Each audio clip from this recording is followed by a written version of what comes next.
The Upward Look for March 11th. The reading is entitled, The Ministry of Angels. And Elisha prayed and said, Lord, I pray thee, open his eyes that he may see. And the Lord opened the eyes of the young man, and he saw. And behold, the mountain was full of horses and chariots of fire round about Elisha. 2 Kings 6:17. How few contemplate the unseen agencies. Men are acting their part either for God or for Satan, the prince of light or the prince of darkness. All heaven is intensely interested in human beings who seem to be so full of activity and yet have no thought for the unseen. Their thoughts are not on the Word of God and its instruction.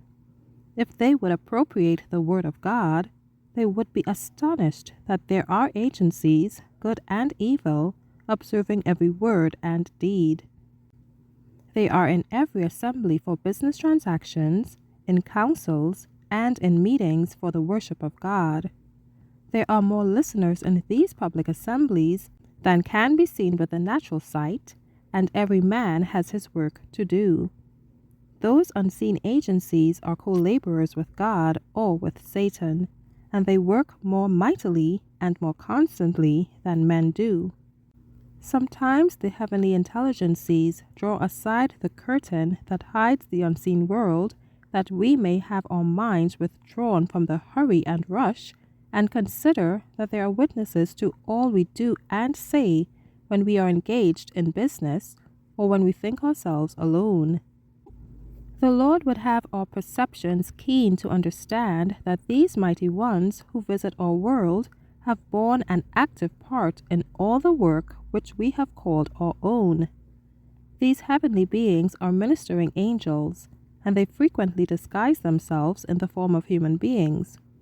As strangers, they converse with those who are engaged in the work of God. In lonely places, they have been the companions of the traveler in peril. In tempest-tossed ships, angels in human form have spoken words of encouragement to allay fear and inspire hope in the hour of danger, and the passengers have thought that it was one of their number to whom they had never before spoken. Many, under different circumstances, have listened to the voices of the inhabitants of other worlds. They have come to act a part in this life. They have spoken in assemblies and opened before assemblies human histories, and have done works which it was impossible for human agencies to do. Time and again have they been the generals of armies. They have been sent forth to cleanse away pestilence. They have eaten at the humble board of families.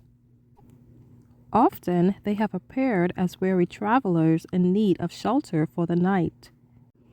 We need to understand better than we do the work of these angel visitants.